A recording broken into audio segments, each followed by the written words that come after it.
ऐसे 306 पंचायत हैं जो नगर पंचायत या नगर परिषद में शामिल हो गए, नोटिफिकेशन हो गया। तो उन पंचायतों का क्या हो गया, तो उसके लिए हम लोगों ने कहा है कि आपको 9/7/21 तक सभी अभिलेख जो है वो उपलब्ध हो जाएगा, करवा दिया जाएगा संबंधित नगर निकाय के पास।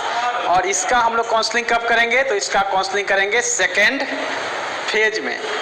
तो ये रही आपकी महत्वपूर्ण जानकारियाँ जो कि मैं आपको बता रहा हूँ। आगे हम चलेंगे सेकेंड फर्स्ट पार्ट की तरफ कि आपको अपने काउंसलिंग के टाइम में एक फोटो आइडेंटिटी कार्ड लाना होगा। स्पेशली जो अगर आप लाना चाहते हैं कि कौन सा सर्टिफिकेट लेके आना है, तो मैं आपको बताना चाहूँगा, आप जो है आधार, पैन, ड्राइविंग लाइसेंस या कोई भी आप अपना एक परिचय पत्र लेके आएंगे। क्योंकि जब आपने 10th किया, 10+2 किया, तब आपके फेस जो है बदल गए होंगे। उस समय के पिक्चर्स जो है क्लियर नहीं हो पाएगा कि कौन से कैंडिडेट्स आया है। तो ये चेंज किया गया है, ये आपको लेके आना है। और सभी जानकारियां जो है वो NIC के वेबसाइट पे अपलोड है, कहाँ पे होना है, सब कुछ अवेलेबल है। और इस PDF फाइल के लास्ट में आपको बताएंगे किस लिंक पे जाने पे आपको पता चलेगा कि किस दिन किस नियोजन इकाई में काउंसलिंग होनी है और कौन सा स्थल है। तो ये आपको लास्ट में हम बताएंगे। तो ये काउंसलिंग की पूरी जानकारी जो है वो NIC पे दी गई है।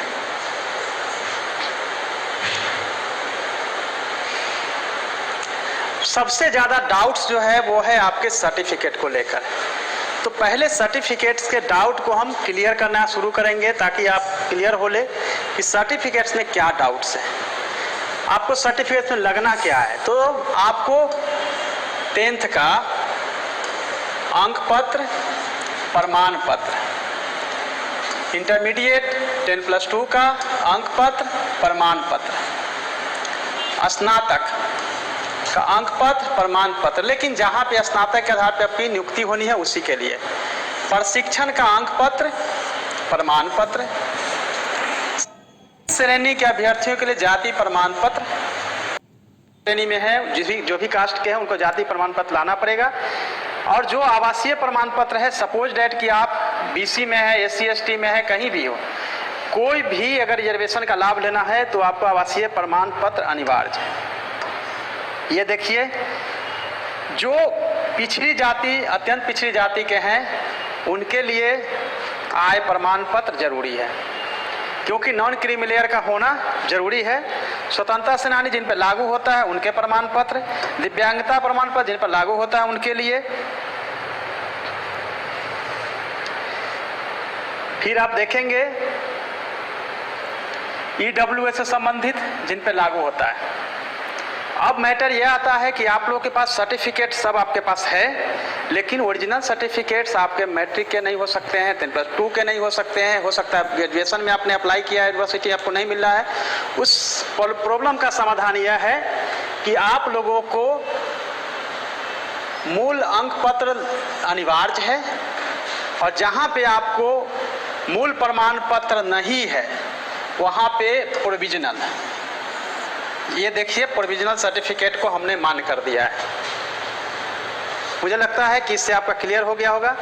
BTET में समान कोटि के अभ्यर्थी को न्यूनतम 7%, पिछड़ा, अत्यंत पिछड़ा और समान कोटि की महिलाओं के लिए 55%,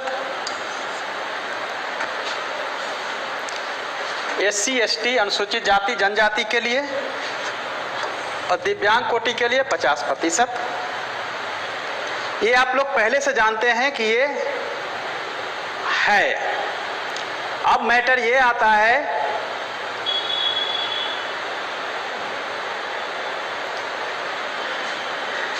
कि ये 50% यानी कि BTET में जो सुविधा दी गई है वही CTET में भी लागू होगा। SC ST 50+, और जहाँ भी कैटेगरी BC, EBC या फिर जनरल कैटेगरी की महिलाएं हैं उनके लिए 55 और जनरल कैटेगरी के 60। ये आपको पता है।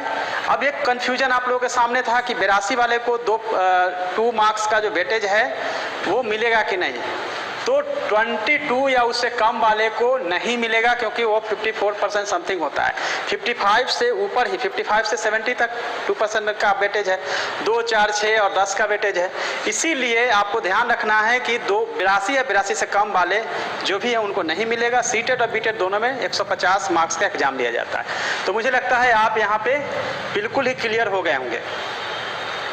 दूसरा यह है कि आपका जब काउंसलिंग के दरमियान आप सिलेक्ट कर लिए जाएंगे तो बहुत सारा क्वेश्चंस आया कि मेरे सर्टिफिकेट ले लिए जाएंगे, मैं क्या करूंगा, सर्टिफिकेट ले लिए जाएंगे, मैं क्या करूंगा, कौन कौन सा सर्टिफिकेट लिया जाएगा। हम थोड़ी सी सुविधा देते हुए विभाग ने ऐसा सोचा कि अब सर्टिफिकेट जो है हम लोग केवल टेट का सर्टिफिकेट यानी बीटेट और सीटेट का लेंगे और साथ में बीएड और डीएलएड का ही ओरिजिनल सर्टिफिकेट लेंगे और बाकी सर्टिफिकेट जो है आपको लौटा दिया जाएगा। अब मैटर यह है कि क्या आप जब आएंगे काउंसलिंग के लिए तो क्या उसी समय आपके सर्टिफिकेट ले लिए जाएंगे और 4 बजे तक वेट कराए जाएंगे? नहीं, पहले हम जो मेरिट लिस्ट बने हैं उसके हिसाब से क्रमबद्ध रूप से बुलाएंगे 50 को। उसमें से जो भी कैटेगरी से सीट भरता जाएगा उसको टिक करते जाएंगे, नाम लिखते जाएंगे और सीट फुल होता जाएगा। वेट नहीं किया जाएगा 4 बजे तक का। 4 बजे तक का वेट कैसे करेंगे? तो जब हम 4 बजे तक राउंड घुमा रहे हैं और सीट खाली रहेगा तभी तक हम लोग वहाँ जाएंगे। सपोज डेट किसी नियोजन इकाई में गए और 2 सीट है और पहला जो मेरिट से आ रहा है वही आया और उसने कहा कि देखिए मैं फर्स्ट और सेकंड हूँ और आप दोनों का सीट भर गया, जनरल कैटेगरी का था सीट और फिर फिल हो गया। समझ जाइए कि वो 5 मिनट में काउंसलिंग खत्म हो जाएगी, क्योंकि 2 सीट थी, पहले टॉप जो 2 थे वो आ चुके थे। दूसरी बात है, आपको लगेगा कि कई जगह जो मेरिट लिस्ट बने हैं उसमें टॉप कोई है, मेरा तो 5वें पोजीशन पे है, मेरा तो 50 पोजीशन पे चला गया, जबकि मेरा कहीं और पोजीशन होना चाहिए। इसके लिए बिल्कुल ही बगल में काउंसलिंग सेंटर के बगल में बनाए जाएंगे हेल्प डेस्क सेंटर, जहां आप अपनी आपत्ति रखेंगे और एट ए टाइम आपकी आपत्ति का निराकरण करते हुए काउंसलिंग सेंटर पे जो अधिकारी होंगे वो आपको लेके जाएंगे। तो मुझे लगता है कि आपकी जो डाउट्स है कि सर्टिफिकेट रख लिया जाएगा और तमाम तरह की चीज़ें, वो नहीं होने वाली है। सर्टिफिकेट में आपको टेट का और शैक्षणिक प्रमाण पत्र यानी कि डीएलएड बीएड रख लिया जाएगा और वो दोनों सर्टिफिकेट रखने का मतलब है कि आपका सिलेक्शन हो चुका है प्रोविजनली। लेकिन जब तक आपका सर्टिफिकेट चेक नहीं होगा, बाकी जो हमारे पास स्कैन होकर आएगा, तब तक आपकी जो अपॉइंटमेंट लेटर है वो इशू नहीं किए जाएंगे। तो कुल मिला के आप देखेंगे कि किस तरह से। दूसरी बात है कि जो लोग सीटेट पास हैं और जिनका 60 से कम है तो डाउनलोडेड जो सर्टिफिकेट है वो मान्य होगा, जिसमें कि डिस्क्वालीफाई भी लिखा हुआ है। तो ये आप लोगों को ध्यान रखना है। टेट जो है ये जमा कर लिया जाएगा, लेकिन लगता हो आपने अभी काउंसलिंग अभी कराया और आपको पता चला कि अमुक पंचायत में या अमुक ब्लॉक में हमारे होने की संभावना है, वहाँ कैंडिडेट नहीं है और यहाँ के बजाय वहाँ बेटर है, तो आप एट ए टाइम काउंसलिंग के बीच से भी अपने सर्टिफिकेट ले जा सकते हैं। बस एक घोषणा पत्र होगा जिसको कि आपको साइन करना होगा और आपके सर्टिफिकेट जैसा कि आप देख रहे हैं सदस्य सचिव द्वारा हस्ताक्षर किया जाएगा, उसके उपरांत तो आपको वापस कर दिया जाएगा। 2 आपको जो है जीरोक्स कॉपी लाना है जिसपे कि आपका साइन होना चाहिए। और काउंसलिंग के बाद हमारे डीओ डीपीओ द्वारा सभी सर्टिफिकेट जो है आपका जो आपसे लिया जाएगा, जो आपके साइन का होगा 2 ओरिजिनल सर्टिफिकेट, बाकी का वो हमारे जो वेबसाइट है उस पर अपलोड करने की जिम्मेवारी हमारे डीओ डीपीओ की होगी। वो उस पर अपलोड कर देंगे, फिर उस पर हम लोग चेक करना शुरू करेंगे।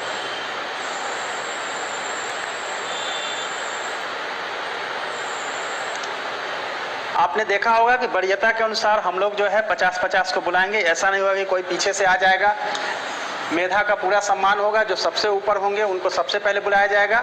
अब आपकी समस्या है कि कैसे कैसे कैटेगरी वाइज बुलाया जाएगा, जिसको लेके आप लोग बहुत ज़्यादा परेशान है। तो सबसे पहले पुकारा जाएगा अनारक्षित महिला पुरुष कोई भी, तो युवा से स्टार्ट होते हुए अनारक्षित महिला कोटि, फिर पिछड़ा वर्ग पुरुष महिला, पिछड़ा वर्ग महिला, अत्यंत पिछड़ा वर्ग पुरुष महिला, अत्यंत पिछड़ा वर्ग महिला, अनुसूचित जाति पुरुष महिला, अनुसूचित जाति महिला, अनुसूचित जनजाति पुरुष महिला, अनुसूचित जाति महिला, और फिर आरक्षित वर्ग की महिला, आर्थिक रूप से पिछड़े हुए वर्ग की दोनों, उसके बाद फिर आर्थिक रूप से पिछड़े वर्ग की महिला और निःशक्त यानी कि दिव्यांग के होने की स्थिति में उनको, उसके बाद निःशक्त अभ्यर्थी को सर्वप्रथम नियोजन का अवसर इसलिए दिया जाएगा क्योंकि उनकी नियुक्ति के सापेक्ष का जो उनको रिजर्वेशन है वो मिलेगा। सर्वप्रथम यहाँ देखेंगे कि जहाँ पे निःशक्त है, निःशक्त अभ्यर्थी को सर्वप्रथम नियोजन का अवसर उनके उपलब्ध रिक्ति के सापेक्ष में देने का दायित्व संबंधित नियोजन इकाई का होगा। यानी कि अपने ही रिजर्वेशन या जनरल कैटेगरी में जनरल में जाएंगे, लेकिन चूंकि निःशक्त है तो उनको सर्वप्रथम मौका दिया जाएगा। इसके अलावा देखेंगे कि स्वतंत्रता सेनानी के जो पोता पोती, नानी नतनी है, नाती नतनी, उनके लिए काउंसलिंग का अवसर दिया जाएगा। लेकिन एक बात जो सबसे जरूरी है उसको आप लोग देख लीजिए।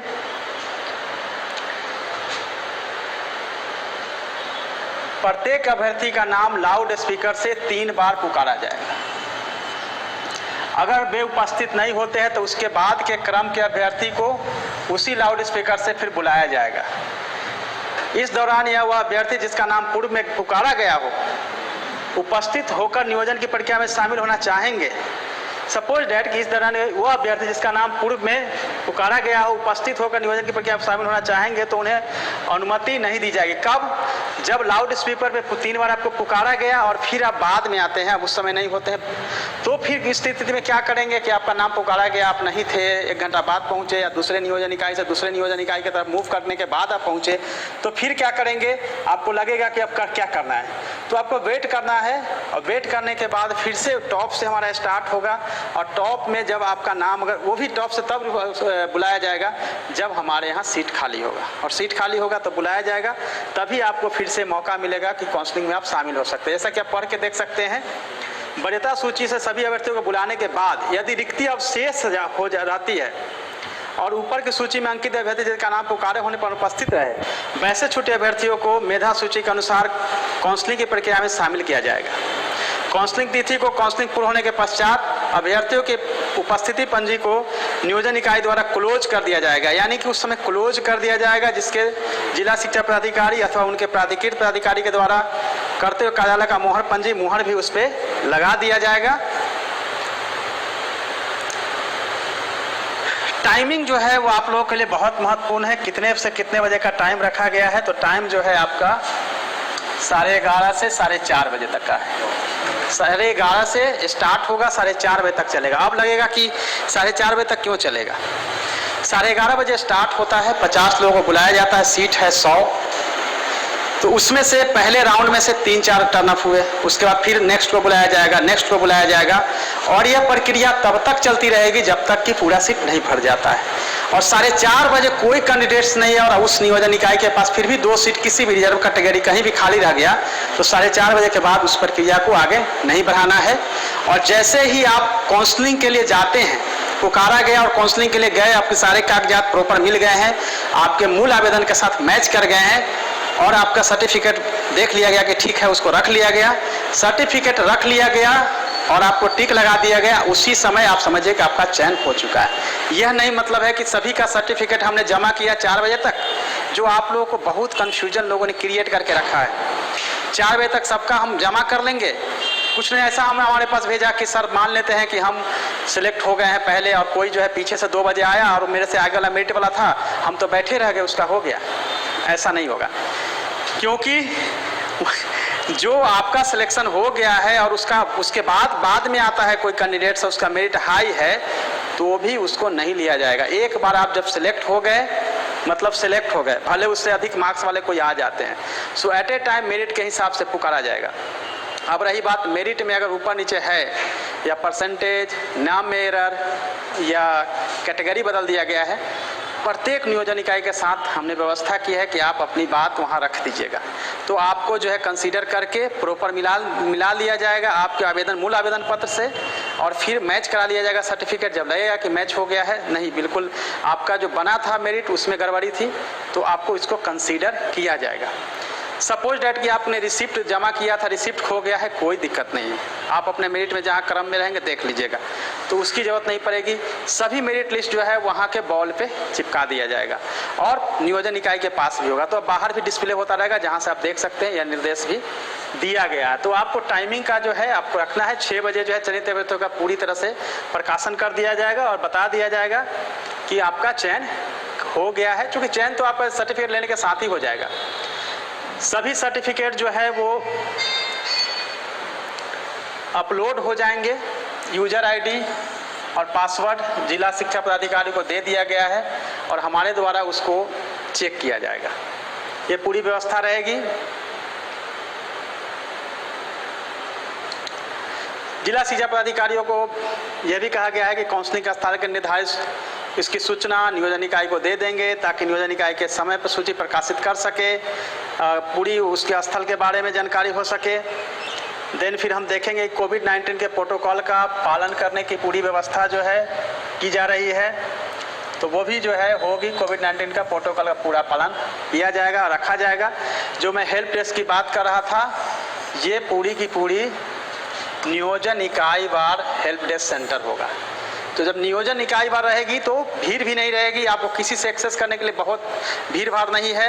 नियोजन इकाई के साथ ही हेल्प डेस्क सेंटर प्रत्येक नियोजन इकाई के साथ है, तो कोई समस्या नहीं होगी। आप उनके सामने अपनी समस्या रखेंगे और फिर वो आपको नियोजन इकाई के पास ले जाएंगे, क्योंकि वहाँ पे एक तरफ काउंसलिंग, दूसरी तरफ तूतू मैं में, फिर आप वहाँ जाएंगे, आपको एंटरटेन नहीं हो पाएगा। इसीलिए हमने व्यवस्था रखी है कि आपको हेल्प डेस्क सेंटर जो है इसमें पूरी तरह से आपकी हर चीज़ के लिए मदद करेगी।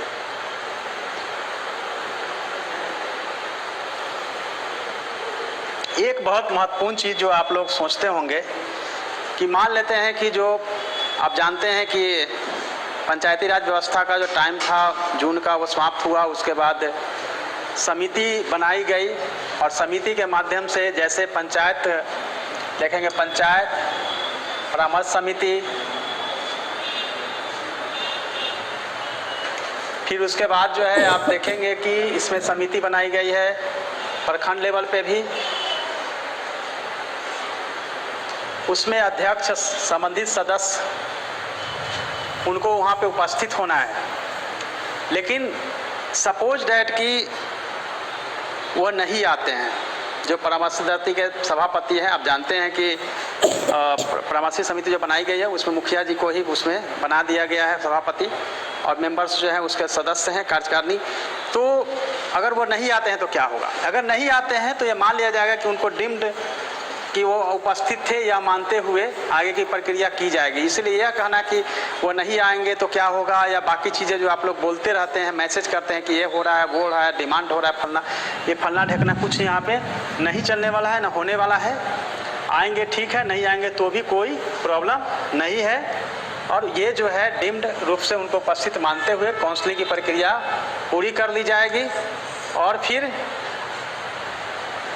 सपोज डेट कि आपका पंचायत सचिव नहीं आता है, क्या होगा? अगर पंचायत सचिव नहीं आएगा तो फिर डीएम साहब द्वारा उनके ऊपर कार्रवाई की जाएगी। तो उनके पास भी ऑप्शन नहीं है कि वो उसमें से अनुपस्थित हो सकते हैं। चयनित अभ्यर्थियों के अपलोड किए गए प्रमाण पत्र सत्यापन के उपरांत ही जिला शिक्षा पदाधिकारी का संबंधित नियोजन इकाई को दी जाएगी। सत्यापन के पश्चात नियुक्ति पत्र निर्गत करने हेतु सूचना विभाग द्वारा अलग से निर्गत करने हेतु सूचना विभाग द्वारा अलग से दी जाएगी। सो आप समझ लें कि नियुक्ति पत्र जो है वो बिल्कुल चेक करने के बाद ही जो है आपको मिलेगी। और सबसे बड़ी बात है कि काउंसलिंग स्थल पे नियोजन इकाई वार वीडियोग्राफी होगी, और वीडियोग्राफी समय और तिथि के अनुसार होगी, कब कितने बजे स्टार्ट हुआ, कितने बजे एंड हुआ। और नियोजन इकाई वार यानी कि एक नियोजन पे एक पूरा कैमरा कंटिन्यू उसको वॉच करेगा, आपस की बात, अफसर की बात, कैंडिडेट्स की बात, सभी कुछ उसमें कैद होता रहेगा। फिर क्या होगा, ओवरऑल पूरे प्रीमाइसिस के लिए भी अलग से रिकॉर्डिंग, वीडियो रिकॉर्डिंग जो है वो चलती रहेगी। और वो वीडियो रिकॉर्डिंग जो है वो डीएम साहब, एसपी साहब के चैम्बर में भी लाइव स्ट्रीमिंग होगा, मेरे साथ भी वो शेयर किया रहेगा। 38 के 38 जिले हमारे नज़र में रहेगा, हमारे माननीय मंत्री जी और एसीएस सर उसको देखते रहेंगे, और जो भी देखना चाहते हैं ऊपरी लेवल पे वो सब इसके माध्यम से देख पाएंगे। उसका लाइव सब कुछ हमारे पास होगा। डीआईओ के माध्यम से ये पूरी प्रक्रिया हमारी चलती रहेगी। ये तो ठीक है, वो पर्याप्त बल में पुलिस बल वगैरह व्यवस्था की रहेगी, इसमें तो कोई आप लोगों को कोई है नहीं। दंडाधिकारी रहेंगे, वहाँ पे मजिस्ट्रेट रहेंगे, तमाम व्यवस्था जो है वो डीएम एसपी के द्वारा की जाएगी। आपके लिए जो ज़रूरी चीज़ है कि आपको अगर कुछ कहना है तो ये हमारा कंट्रोल रूम नंबर है, जिस पे कि आप हमें कॉल करके कह सकते हैं, आपके जो ग्रीवांसेज है वहाँ रजिस्टर किया जाएगा। न केवल ये हमारे स्टेट के लेवल पे होगा, डिस्ट्रिक्ट में भी एक कंट्रोल रूम स्थापित करने का निर्देश दिया गया है, वहाँ पे आप अपना प्रॉब्लम जो है वो कह सकते हैं। तो ये है, और ये सबसे लास्ट में जो है आप देख रहे हैं, ये आपके लिए आप देख लीजिए, ये पूरा का पूरा जो लिंक है, ये लिंक पे अगर आप क्लिक करेंगे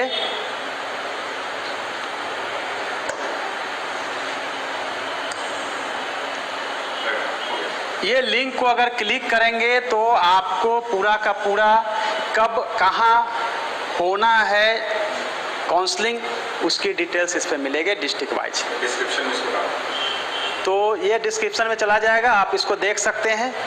तो ये रही पूरी की पूरी हमारी जो है डिटेल्स गाइडलाइन, जिसको कि हमने आपको डिटेल्स में बतलाया।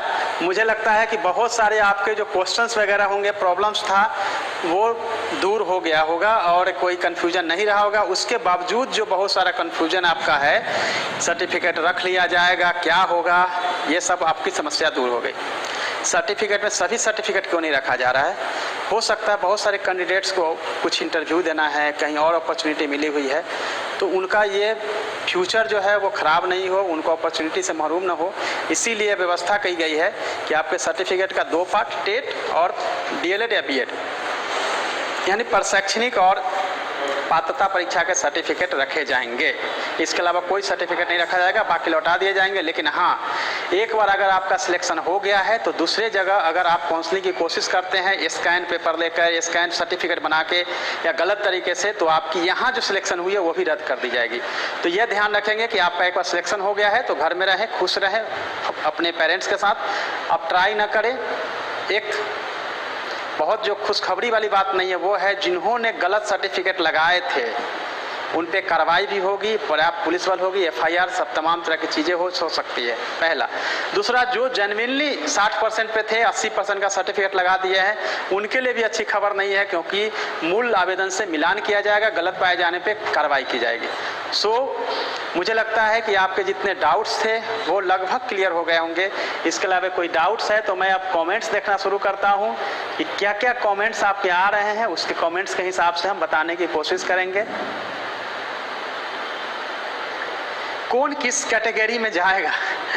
जो कैटेगरी के लिए जो रिजर्व है उस कैटेगरी को वायलेट नहीं किया जा सकता। जिस कैटेगरी के लिए जो है उसी कैटेगरी में वो, जैसे EWS का सीट है फीमेल का, और उसमें कोई चाहे कि हम दूसरे जनरल कैटेगरी के जो बॉयज़ है वो चले जाए, वो नहीं होगा। कोई भी कैटेगरी में जिस कैटेगरी का जो सीट है वो उसी कैटेगरी से भरा जाएगा।